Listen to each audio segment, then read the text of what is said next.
Hello दोस्तों, आज हमारा जो डिस्कशन का सब्जेक्ट है वो है नेक्स्ट जनरेशन जीएसटी रिफॉर्म्स 2025।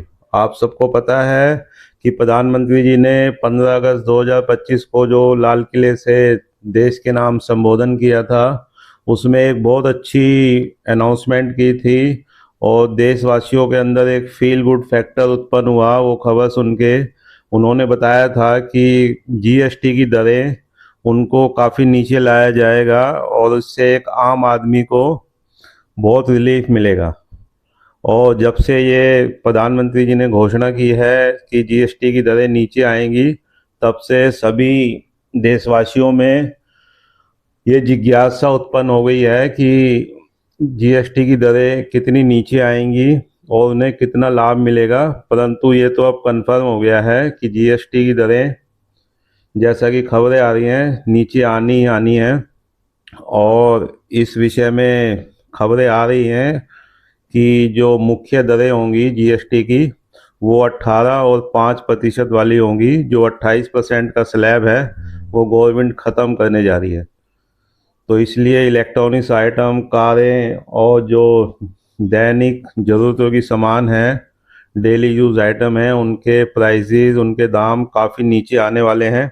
अब ये कितने नीचे आएंगे ये भी ऑलमोस्ट क्लियर हो गया है, क्योंकि गवर्नमेंट ने बोल दिया है, जो जो खबरें आ रही हैं, कि 28% का स्लैब नीचे आएगा। तो 28% की दरें जो लगती हैं इलेक्ट्रॉनिक्स आइटम या और सामान हैं, कार वगैरह हैं, इनके दाम काफ़ी नीचे आने वाले हैं। और दैनिक ज़रूरत की चीज़ें जो यूज़ में आती हैं वो भी 5% का जो स्लैब है उसमें आएंगी। तो इससे एक आम आदमी को बहुत राहत मिलने वाली है। ये सबको पता है कि जीएसटी जो इम्प्लीमेंट हुआ था 2017 में हुआ था, संविधान 122वें संविधान संशोधन विधेयक के द्वारा, जो कि पारित हुआ था 2017 में। तो उसका मेन मोटो था कि पूरे देश में एक देश एक तरह का टैक्स लगना चाहिए। तो इसको सरकार ने 2017 में लागू किया और सरकार अपने मकसद में कामयाब रही कि पूरे देश में एक तरह का टैक्स लगाया जाए। शुरू में थोड़ी अनिश्चितताएं थी, लेकिन इसके बाद, इसके लागू होने के बाद, सेंट्रल और स्टेट गवर्नमेंट ने मिलके इसको अच्छी तरह से लागू किया। और जो सरकार का मिशन था, वन नेशन वन टैक्स, उसमें गवर्नमेंट कामयाब रही। और इसके अच्छे इम्प्लीमेंटेशन से जीएसटी कलेक्शन लगातार बढ़ता जा रहा है और सरकार ने अपनी आमदनी के अच्छे सोर्स बना लिए हैं। सरकार की आमदनी अच्छी तरह से बढ़ती जा रही है और अब सरकार ये महसूस कर रही है कि इसमें अब रिफॉर्म्स की बहुत ज़्यादा ज़रूरत है। और देश की इकनॉमी और ग्लोबलाइजेशन करने की दिशा में 2047 तक जो विकसित भारत का बनाने की चाह है, जो हमने टारगेट लिया है, तो उसमें ये बहुत बड़ा कदम होगा।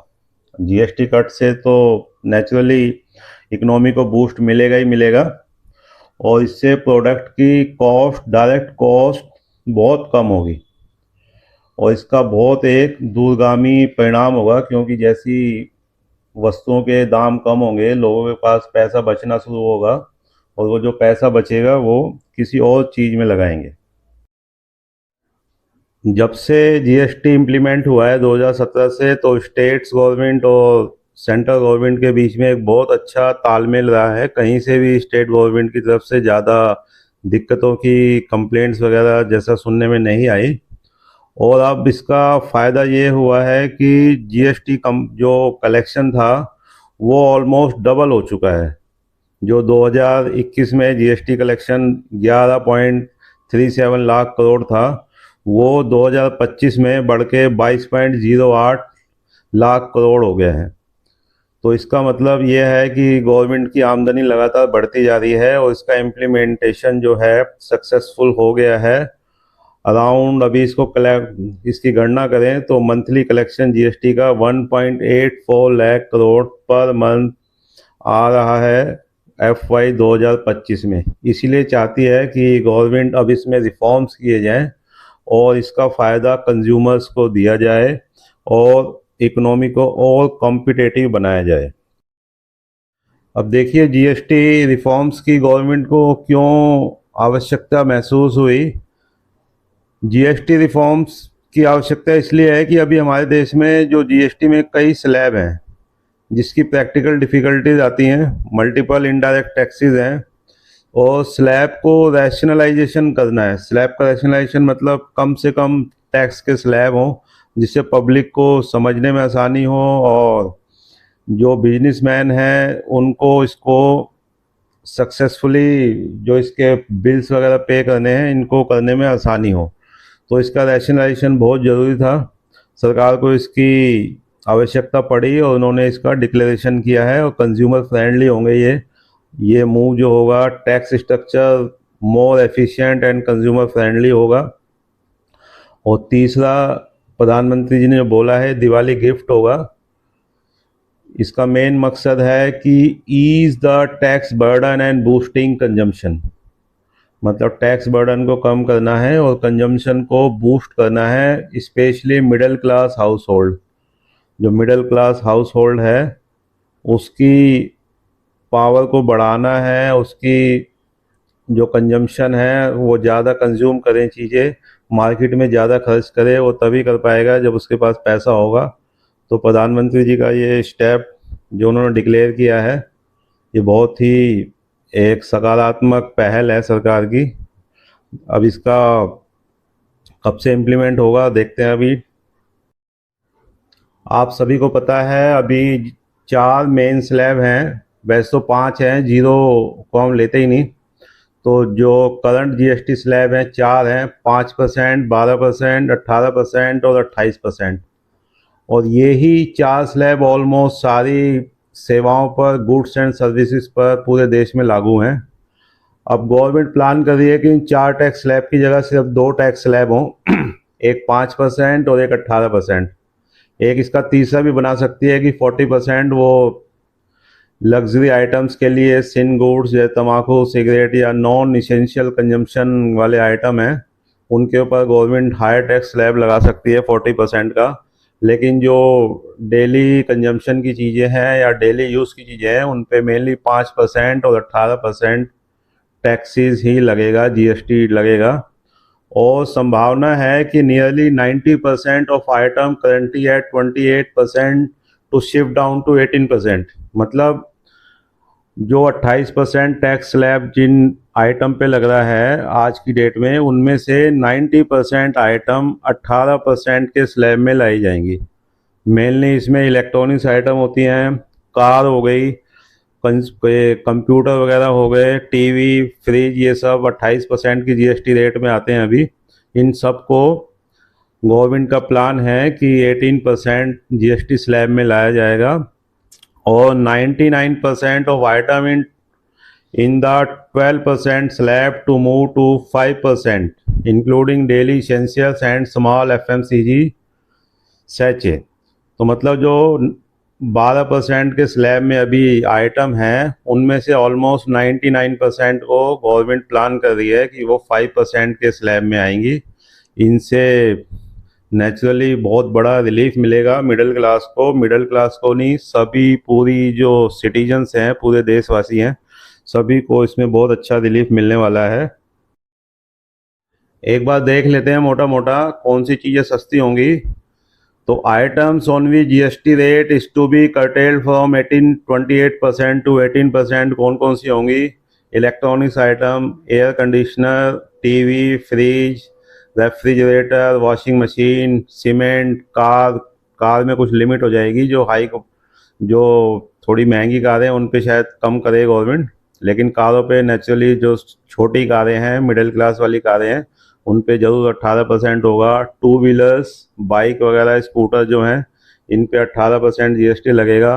Computer, printer, beauty products, chocolate, tempered glass, dish washers, ये जो अभी सारी 18% में आएंगी चीज़ें, जो जो अभी 28% में है, ये सब 18% के स्लैब में आएंगी। अब देख लीजिए कितना ज़्यादा रिलीफ मिलने वाला है।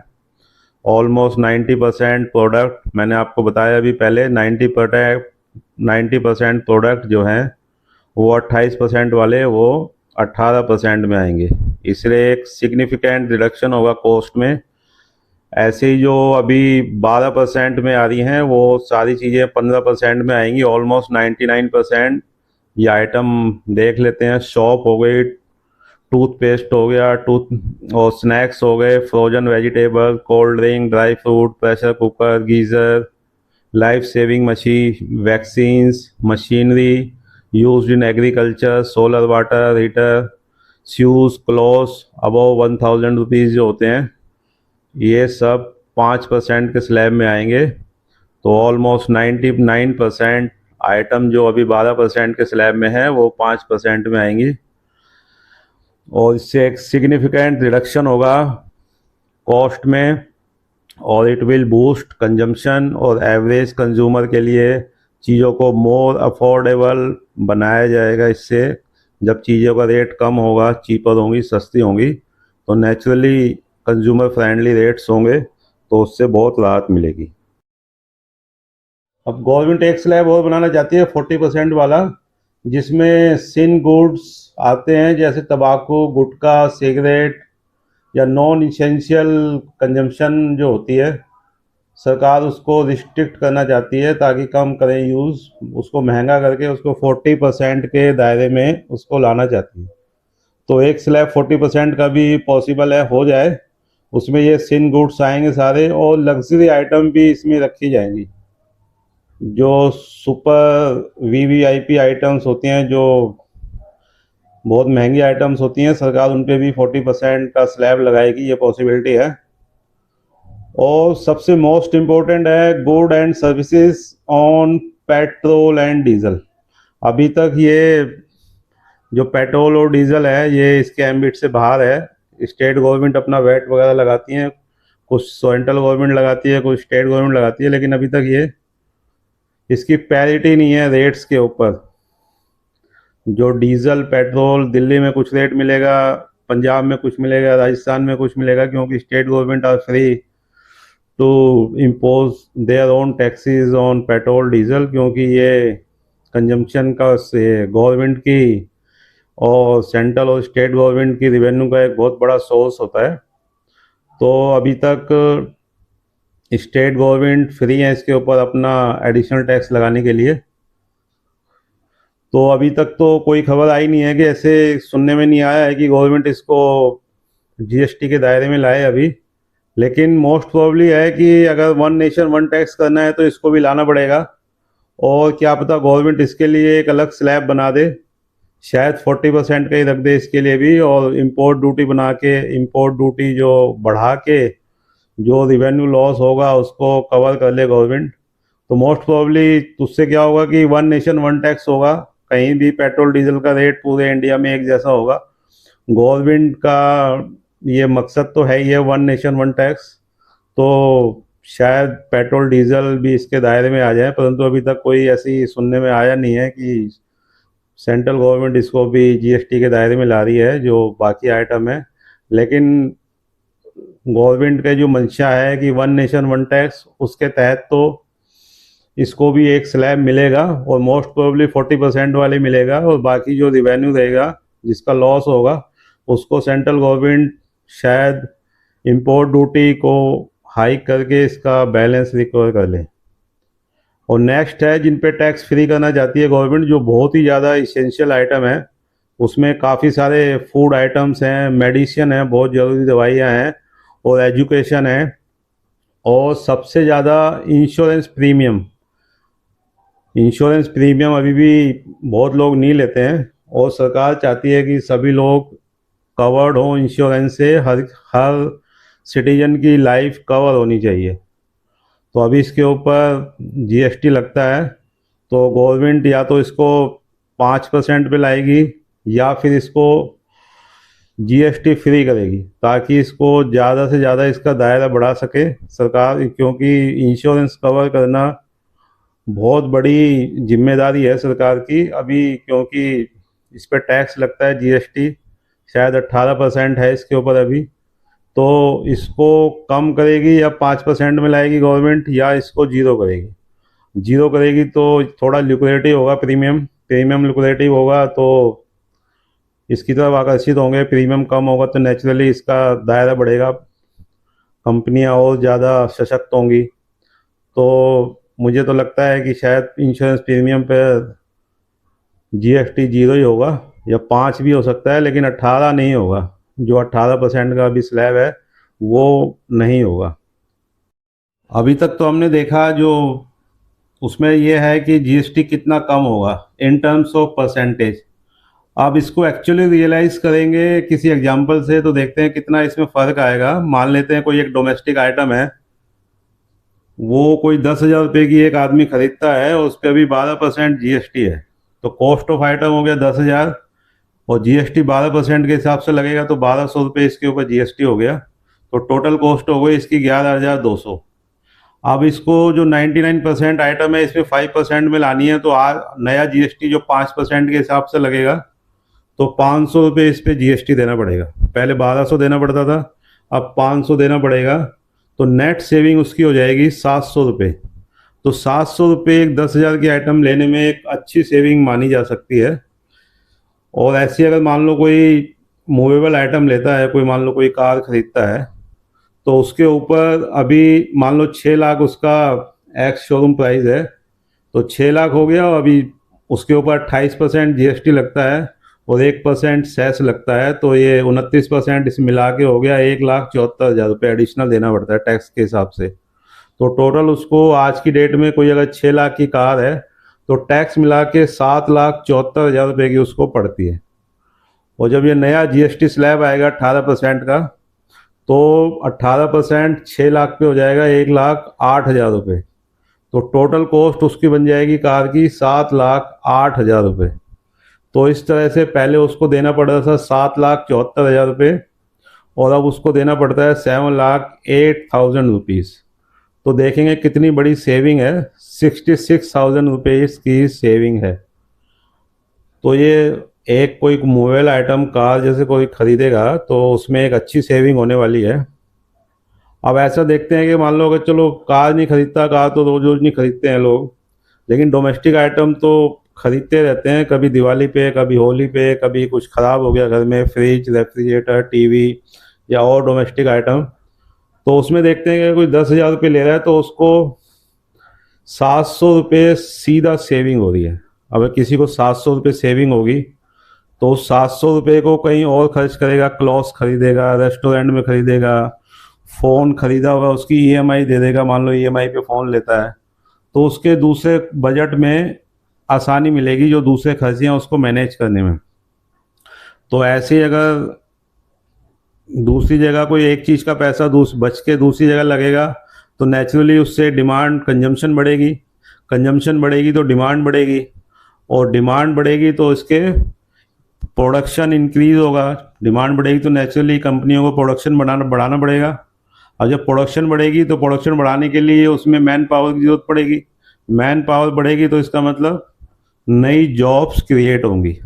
तो इसका सीधा सीधा मतलब होगा जीएसटी कम करने का कि ये इसमें अनएम्प्लॉयमेंट वाली जो समस्या है उससे भी थोड़ी सी सरकार को मदद मिलेगी, लोगों की बेरोजगारी की समस्या भी दूर होगी। तो कुल मिला के हम कह सकते हैं कि जीएसटी रेट का जो इसमें रिडक्शन होगा उसके लॉन्ग लास्टिंग रिजल्ट हो सकते हैं, दूरगामी परिणाम अच्छे वाले हो सकते हैं।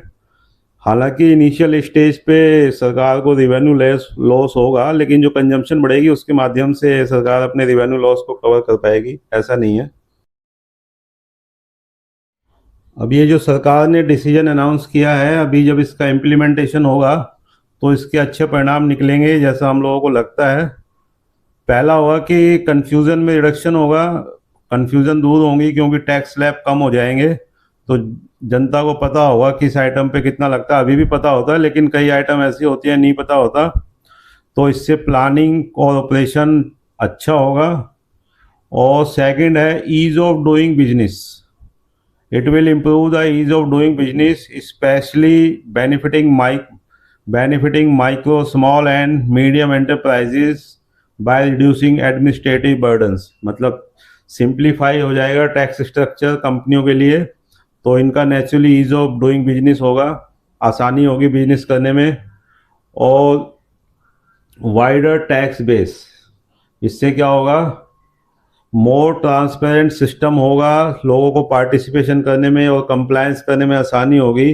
ज़्यादा जो कॉम्प्लेक्स सिस्टम होता है, कई बार जैसे अभी 4 स्लैब हैं, एक स्लैब 40% का, 50% का या कुछ भी हो जाता है, तो उससे कॉम्प्लेक्स स्ट्रक्चर हो जाता है टैक्सेस का। तो खाली 2 रहेंगे, 2 या 3, तो उसमें काफ़ी आसानी मिलेगी, टैक्स स्ट्रक्चर बड़ा आसान होगा, उसकी कंप्लायंस आसानी से हो पाएगी। अब जैसे ही किसी चीज़ में रिडक्शन की, कॉस्ट में रिडक्शन की डिक्लेरेशन होती है, तो नेचुरली फील गुड फैक्टर होगा जिन जिन के लिए, उसको जिस जिस कंपनियों को उसका फ़ायदा होगा। तो इसमें auto, cement, retail and financial sector are poised to gain significantly from increase consumption and credit growth. कीमतें कम होंगी तो इन चीज़ों को कंजम्पशन बढ़ेगी, और जो इंफ्रास्ट्रक्चर में पैसा लगता है, सीमेंट और स्टील, इनका तो बहुत बड़ा रोल होता है। तो इनकी अगर कीमतें कम होंगी तो प्रोजेक्ट्स की कीमतें कम होंगी, इंफ्रास्ट्रक्चर में और ज़्यादा पैसा लग पाएगा गवर्नमेंट का, तो सीधा सीधा इन इंडस्ट्रियों को काफ़ी बेनिफिट होगा। और ख़ासकर जब कंज्यूमर ज़्यादा खर्च करेंगे, उससे भी ज़्यादा फ़ायदा होगा। दूसरा है इंश्योरेंस प्रीमियम में fall with GST rationalisation benefiting health and general insurance sector. ये मैंने पहले ही बताया कि इंश्योरेंस प्रीमियम या तो 0 होगा या 5% होगा। तो लोगों को अपने हेल्थ प्रीमियम्स, हेल्थ इंश्योरेंस के प्रीमियम और जनरल इंश्योरेंस प्रीमियम जो देते हैं, उनमें काफ़ी गिरावट आएगी। और गिरावट आएगी तो रेट्स कम होंगे, तो लोग इसको ज़्यादा, इसकी तरफ ध्यान देंगे। सस्ता होगा तो ऑप्ट करेंगे, और दूसरी जगह से भी पैसा बचेगा तो इसकी तरफ ज़्यादा आकर्षित होंगे लोग बाग। और हेल्थ इंश्योरेंस ज़रूरी भी है बहुत। नेक्स्ट होगा lower tax burden on daily essential directly support middle and lower income house hold. ये हम लोग डिस्कस कर चुके हैं कि अगर जैसे टैक्स बर्डन कम होगा तो नेचुरली बूस्ट मिलेगा, डेली इनमें कंजम्पशन बढ़ेगी, हाउस होल्ड्स का खर्चा कम होगा, उनके पास पैसे बचेंगे, पैसे बचेंगे तो वो और आइटम करेंगे, खरीदेंगे। तो ओवरऑल मिला के उनकी क्वालिटी ऑफ लाइफ इम्प्रूव होगी। जब उनके पास खर्च करने के लिए ज़्यादा पैसा होगा तो क्वालिटी ऑफ लाइफ इम्प्रूव होगी। अब सरकार को ये लाने की आवश्यकता क्यों पड़ गई, न्यू जनरेशन जीएसटी, इसका डिक्लेरेशन क्यों करना पड़ा? इसके गवर्नमेंट के कुछ पर्पस हो सकते हैं, जैसे आम आदमी के ऊपर टैक्सेस का बर्डन कम करना, जो डेली यूज़ के आइटम है उनके ऊपर टैक्सेस थोड़ा कम करेंगे, ये हम कई बार डिस्कस कर चुके हैं। उससे इंक्रीजिंग परचेजिंग पावर बढ़ेगी उसकी। अब देखिए दूसरे जो और देश हैं, डेवलप्ड कंट्री हैं, Singapore, Britain, Japan, Canada, Australia, New Zealand, France और काफ़ी यूरोप के देश हैं। वहाँ पर बहुत सिंप्लीफाइड टैक्स स्ट्रक्चर है गुड एंड सर्विसेज के ऊपर, 1 या 2 स्लैब हैं। तो ऐसा ही सिंप्लीफाइड टैक्स स्ट्रक्चर इंडिया में भी हो, गवर्नमेंट की ये ही थोड़ी करने की कोशिश है। तो इसमें जब जीएसटी एक बार सफल हो गया तो ये भी आराम से बिल्कुल इम्प्लीमेंट होगा। तो गवर्नमेंट चाहती है कि सिंप्लीफाइड टैक्स स्ट्रक्चर हो, बाहर की कंपनी आराम से काम करें, आके टैक्स कॉम्प्लेक्स ना हो। तीसरा है increase domestic consumption and economic growth. ये भी इनका सरकार का उद्देश्य हो सकता है कि डोमेस्टिक कंजम्पशन तो बढ़ेगी बढ़ेगी, इसमें तो कोई सोचने वाली बात नहीं है। कंजम्पशन बढ़ेगी तो इकोनॉमिक ग्रोथ होगी, ग्रोथ होगी तो देश की इकोनॉमी को फ़ायदा होगा। और ये अभी हमने पहले डिस्कस किया था कि कंजम्पशन इंक्रीज होगी तो डिमांड बढ़ेगी, डिमांड बढ़ेगी तो प्रोडक्शन बढ़ेगा, प्रोडक्शन बढ़ेगा तो नई मैन पावर की ज़रूरत होगी। तो ये जॉब्स क्रिएट होने की इसमें पूरी संभावना है। और जब ज़्यादा खर्चा होगा, परचेजिंग ज़्यादा होगी, तो नेचुरली ये जीडीपी को बढ़ाएंगे हमारी। तो अभी इनिशियली लेवल पे जीडीपी 0.6 से 0.7 बढ़ने की संभावना है। जो एक्सपर्ट्स बता रहे हैं कि इम्प्लीमेंटेशन जब भी होगा नए टैक्स स्लैब्स का, कंजम्पशन बढ़ेगी। दिवाली का सीज़न है, दिवाली पे तो वैसे ही काफ़ी खरीदारी होती है। तो by the end of current FY तो GDP विल इंक्रीज, एक्सपेक्टेड ये है 0.6 to 0.7% बढ़ेगी। Thanks for watching. उम्मीद करता हूँ दी गई जानकारी आपको पसंद आएगी। अगर वीडियो पसंद आई तो कृपया लाइक, सब्सक्राइब एंड शेयर कीजिए। धन्यवाद।